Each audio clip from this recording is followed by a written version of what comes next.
sinusuportahan ng mga kabataan ang foreign bloggers instead of knowing our national heroes.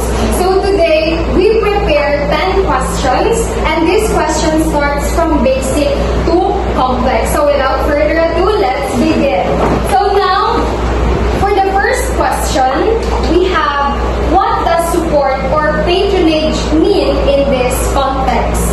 So I think what I mean by support or patronage is that we watch or we mean by support or patronage is that we follow or tend to talk more about a specific topic, like the youth follow more the foreign bloggers rather than our own national heroes.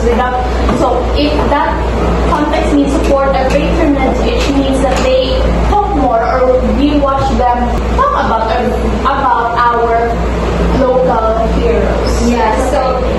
Thank you. So, that's what I observed din, like a lot of our kabataan right now, mas gusto nila nanonood ng vlogs instead of knowing our national hero. Pag tinatanong mo si Jose Rizal, they just know Jose Rizal as our national hero, but not really his contribution in our country. Now, who are referred to as foreign bloggers or local national heroes?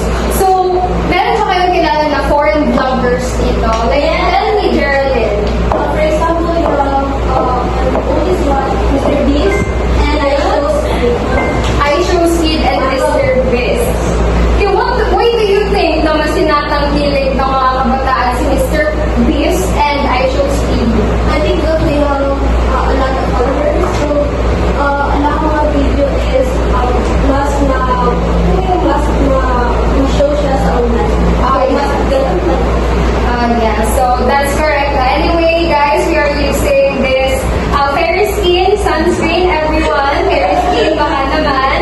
So anyway, yes, now how about the examples of foreign bloggers popular among you today? Yun, na-mention na si Mr. Beast and I chose Speed. Now, what is the role of local heroes in Philippine history and culture? Okay, let's start from the very famous one, no? Jose Rizal. Yes. So they help the Philippines by fighting the freedom and doing good things. Okay, tell me more about it. Tell me more about it, Claude. So, basically, historical figures such as Dr. Rizal and Bonifacio and the modern icons who sacrificed for the Philippines' freedom and the progress. Alright, so yes, Jose Rizal is one of the most notable national heroes, for he was a reformist activist that fought for our country's freedom against the Philippines, against the Spaniards' colonization. So I hope yung mga kabataan natin dyan, you already know that. Now, why are young people more exposed to foreign bloggers than to local heroes? Why do you think na parang mas close sila? Social media algorithms push high budgets and daily global entertainments directly to their feeds, and whereas exposure to local heroes is mostly limited to the schools, textbooks, and the holidays, something like that. Okay, so it has something to do with the social media. Okay, how about in an educational perspective? Why do you think na mas exposed yung mga kabataan kaysa sa foreign bloggers kaysa sa ating mga national heroes? Bernadette? Yeah. So young people are more exposed to foreign bloggers because of social media, right? Like YouTube, TikTok, and other online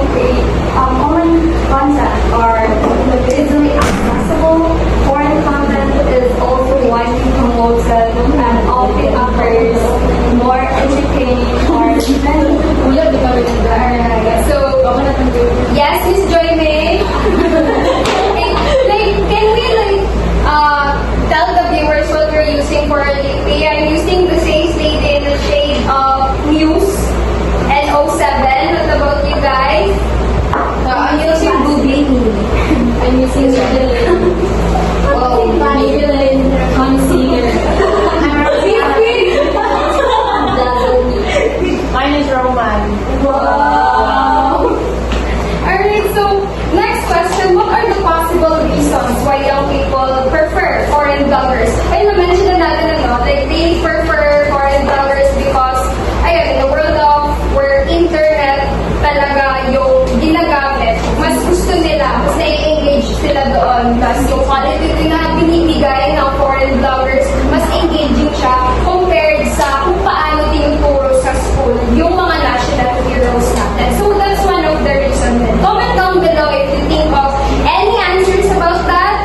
Everyone, guys, mga nanonood ngayon, and also how the social media influence the youth's perception of identity and culture. Abby. I think it has both a negative effect regarding to that one because especially that social media is being widely used to teach, to inform, and to discuss about a specific topic. So through that one, it's used to teach the student or teach the people, youngster about our foreign culture. And at the same time, it can also hindrance in a form that they introduce the advanced or foreign bloggers, or they introduce more about not into our own culture but rather outside for them to know more or to be engaged more to other people rather than an old, because we already know that what we have, our culture is already familiarized by the youngster. However, they not engage fully to it because they want more or better than that, and that the better thing that they think is that foreign bloggers or the foreign bloggers itself and not our own national heroes or culture, because it's already in the past. So the student might think that, oh, it's already happened, it's already fact, and in the past it's keep repeating already, they already talking about it at school, so why not they want change, they want a better one, they want another topic that catch the attention and interest, especially that the trends or the platform are continuously evolving, or the trends is continuously evolving into much higher or better transition of our trends. That's what I think. Yeah, so that's very insightful, no? So how about you, Claude?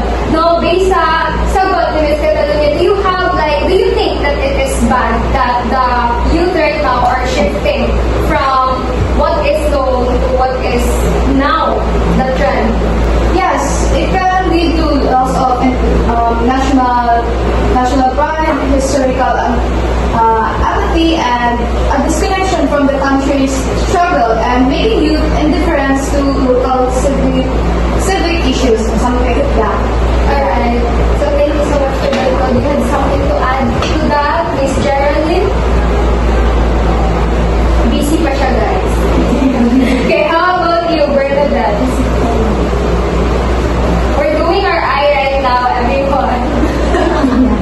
So, now let's move on.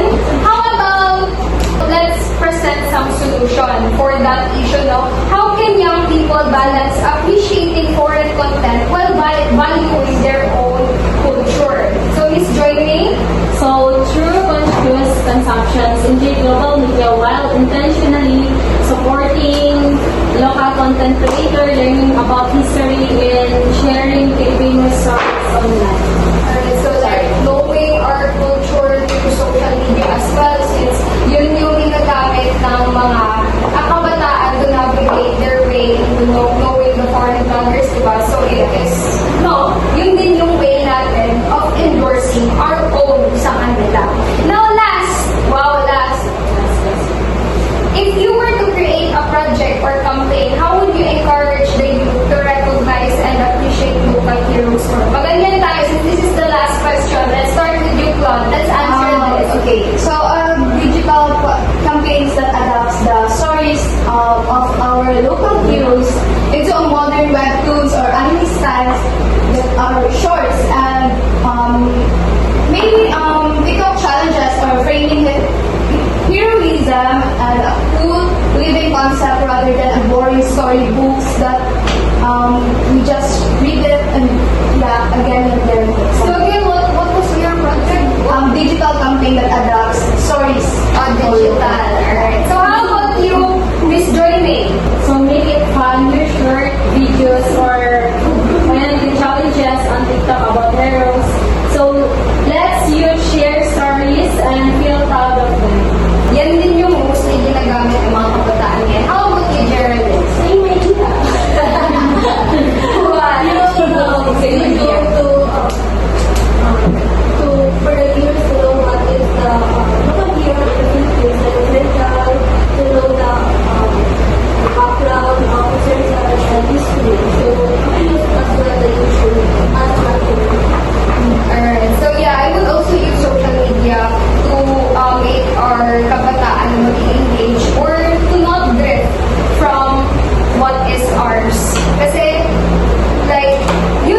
organize a social media campaign. I would encourage the school to hold fun activities such as poster making, role playing, and digital content creation. Poster making. Okay, how about you, Abby? Okay, so I'd just like to say with you, I would like also to take advantage of the fact that we already in a modern era, or digital era rather. So I would like to use or incorporate the different platforms like TikTok, Instagram, Threads, as Facebook, and so on, another platform to be encouraged to be used in education. It's a form of like technology tools that allow the student to engage through social media platforms, but also nurturing their education about or their knowledge about the our national heroes. Alright. So